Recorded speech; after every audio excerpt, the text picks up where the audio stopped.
आज हम स्टार्ट करने वाले हैं कंजेनाइटल हार्ट डिजीज़, जिसमें हम क्या देखेंगे कि बाई बर्थ कौन कौन से हार्ट में डिजीज़ कंडीशन हो सकते हैं।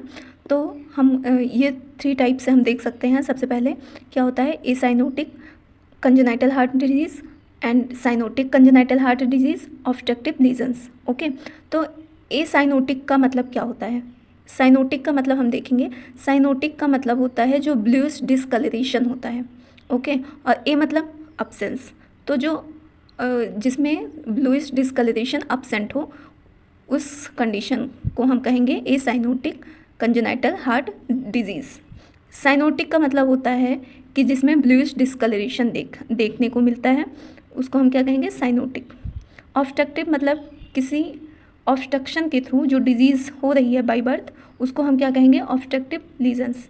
यानी कि जैसे कोई वेन्स है, जैसे ये वेन्स है, ये वेन है और यहाँ पे कोई ऑब्स्ट्रक्शन यानी कि क्लॉट फॉर्मेशन हो गया है या फैट डिपॉजिट हो गया है, तो ये क्या होगा कि जो ब्लड होगा वो अच्छे से फ्लो नहीं हो पाएगा, जिसकी वजह से यहाँ पे बहुत ज़्यादा प्रेशर लगेंगे और प्रेशर की वजह से यहाँ पे लीजन्स हो जाएंगे। ओके, तो इसको हम क्या कहेंगे, ऑब्स्ट्रक्टिव लीजन्स। देन हम इसमें देखेंगे, इसमें ए साइनोटिक में इसमें ऑक्सीजन प्रेजेंट रहता है। ओके, जिसकी वजह से जो बॉडी में ब्लूइश डिस्कलरेशन नहीं होता है, और इसमें क्या होता है, इंक्रीज हो जाता है पल्मोनरी ब्लड फ्लो। अब कैसे होगा इसको हम देखेंगे आगे। तो ए साइनोटिक में सबसे पहले आता है आर्ट्रियल सेप्टल डिफेक्ट। ओके, तो जो आर्ट्रियम होता है, ये right atrium, left atrium, right ventricles, left ventricles. अब यहाँ पे क्या होगा कि यहाँ पे सेप्टम यानी कि जो दो चीज़ों को डिवाइड कर रहा हो, यानी राइट आर्ट्रियम और लेफ्ट आर्ट्रियम को जो डिवाइड कर रहा हो, उसको हम क्या कहेंगे, सेप्टम। ओके, अब सेप्टम में कहीं कोई होल हो जाए, फोरामेन ओवल्स था, ये क्लोज ना होने की वजह से जो ब्लड है वो इन्फीरियर वेना कावा के थ्रू किस में आ रहा है, राइट आर्ट्रियम में। लेफ्ट आर्ट्रियम में पहले से ही ऑक्सीजनेटेड ब्लड है। ओके, ऑक्सीजनेटेड ब्लड है, तो यहाँ पे फेल हो जाएगा, तो यहाँ का जो ब्लड रहेगा वो क्या हो जाएगा, संट हो जाएगा, यानी शिफ्ट हो जाएगा। ये रिवर्स फ्लो हो जाएगा किसमें, राइट आर्ट्रियम में, राइट आर्ट्रियम में शिफ्ट हो जाएगा। ओके, यहाँ पे क्या होगा, ब्लड लेफ्ट से किस में सेंट होगा, राइट शिफ्ट हो जाएगा।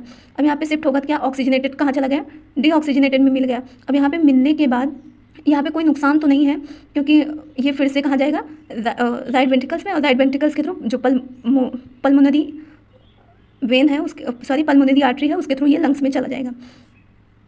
लंग्स में जाने के बाद यहाँ पे फिर से वो प्यूरीफाई होगा, वहाँ पे ऑक्सीजन मिलेगा। ऑक्सीजन मिलने के बाद ये किसके थ्रू आएगा, पल्मोनरी वेन्स के थ्रू ये फिर से चलाएगा किसमें, लेफ्ट आर्ट्रियम में। ओके, तो इसके वजह से जो यहाँ पे ब्लूइश डिस्कलरेशन होता है वो देखने को नहीं मिलेगा। ओके, अब हम समझते हैं कि क्या होता है atrial septal defect. Atrial septum defect जो आर्ट्रियम के बीच में है। ओके, ये लेफ्ट और राइट के बीच में जो आर्ट्रियम है, इसके बीच में जो है, उसी को कहेंगे आर्ट्रियम सेप्टल डिफेक्ट। ओके, तो ये क्या होता है, atrial septal defect is the abnormal opening between the atrium and it is a left to right shunt, यानी कि जो एबनॉर्मल ओपनिंग है वो किसके बीच में है, एट्रियम के बीच में है। ओके, और इसमें क्या हो रहा है कि जो लेफ्ट आर्ट्रियम है उसके थ्रू ब्लड किस में चला जा रहा है, राइट आर्ट्रियम में चला जा रहा है। ओके, अब यहाँ पे कितने टाइप से होते हैं ये 3 टाइप से हम देख सकते हैं इसको, आर्ट्रियम सिकंडम, प्राइमम और साइनस वेनसस। ओके, 3 टाइप के हम देखेंगे इसको। इसमें क्या होगा, सिकंडम में क्या होगा, ये मोस्ट कॉमन होता है, 90% ये देखने को मिल सकता है, इन तीनों में ये मोस्ट कॉमन होता है। ओके, ये किसको अफेक्ट करता है, upper part of the septum, यानी कि जो सेप्टम का अपर पार्ट है इसको ये अफेक्ट करेगा। ओके, और प्राइमम क्या होता है, primum affect the lower part of the septum, यानी आप देख सकते हैं ये जो लोअर पार्ट है सेप्टम का, इसको अफेक्ट करेगा।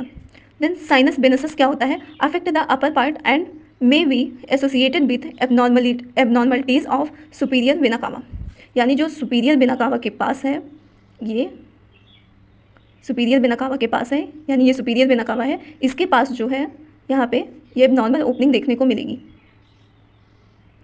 अब इसका हम क्लासिफिकेशन देख लेते हैं, क्लासिफिकेशन बाय साइज, यानी अगर कितने सेंटीमीटर या कितने mm का है, तो स्मॉल या लार्ज, मीडियम कितना है। तो सबसे पहले हम देखेंगे लार्ज अगर 12 mm से बड़ा है तो लार्ज कहेंगे, और मीडियम यानी कि 6 से 12 mm से छोटा है तो हम उसको क्या कहेंगे, मीडियम और स्मॉल, यानी 3 से 6 mm से को हम क्या कहेंगे, स्मॉल। अब इंसिडेंस देख लेते हैं। ये ज़्यादातर फीमेल में ज़्यादा देखने को मिलेगा, जो फीमेल बच्चे होंगे देन मेल के। अब इसका रेशियो देखेंगे कि फीमेल में 3% होगा और मेल में 1% होगा। और जैसे 150 की पॉपुलेशन है, 150 बच्चों का बर्थ हुआ है, तो उसमें एक बच्चा ज़रूर अफेक्ट मिलेगा। सिम्टम्स क्या होते हैं, डिसरिथमिया होगा, इन मेजॉरिटी रिमेन्स एसिम्टोमेटिक, मतलब उसमें कुछ में सिम्टम्स देखने को नहीं मिलेगा, बहुत ज़्यादा सिम्टम्स नहीं देखने को मिलेगा। देन ग्रोथ फेलियर हो जाएगा कुछ बच्चों में, systolic murmur best heard over second and third intercostal space, breathlessness and bulging of the chest due to enlargement of right ventricles. Okay, अब ये क्यों होगा इनलार्ज क्यों होगा राइट वेंट्रिकल्स, क्योंकि इसमें ब्लड शिफ्ट हो जाता है लेफ्ट आर्ट्रियम से राइट आर्ट्रियम में शिफ्ट हो जाता है, और इन्फीरियर वेना कावा भी ब्लड लेके आ रहा है, सप्लाई कर रहा है, जिसकी वजह से ये इनलार्ज हो जाता है, राइट वेंट्रिकल्स थोड़ा सा इनलार्ज हो जाएगा। ओके, तो इसमें कौन से साउंड सुनने को मिलेंगे, मरमर। ओके, और ये किसके बीच में अगर हम सुनना चाहेंगे तो किसके बीच में सुनेंगे, सेकेंड और थर्ड इंटरकोस्टल स्पेस के बीच में। ओके, और इसमें चेस्ट जो है इनलार्जमेंट हो जाएगा, थोड़ा सा बल्ज हो जाएगा। कार्डियोमेगाली हो जाएगा। साइनोसिस इन लेटर स्टेज, यानी अगर बहुत ज़्यादा सीवियर है तो क्या होगा, साइनोसिस कंडीशन देखने को मिलेगा। ओके, इसका डायग्नोसिस हम क्या कर सकते हैं, चेस्ट एक्सरे करवा सकते हैं, ईसीजी करवा सकते हैं, एमआरआई, कार्डियक कैथेटराइजेशन के थ्रू हम पता लगा सकते हैं कि ये डिफेक्ट कहाँ है, और इंट्राकार्डियक इमेजिंग, ओके, इसके थ्रू हम डायग्नोस कर सकते हैं कंडीशन को।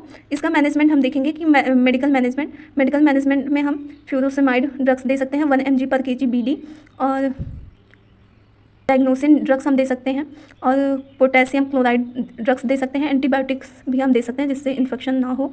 सर्जिकल मैनेजमेंट क्या कर सकते हैं, कार्डियोपल्मोनरी बाईपास सर्जरी हम कर सकते हैं, प्यूरस स्ट्रिंग क्लोजर कर सकते हैं, नीटेड डाइक्रोन पैचेस के थ्रू हम इसको क्लोज कर सकते हैं। Thank you class.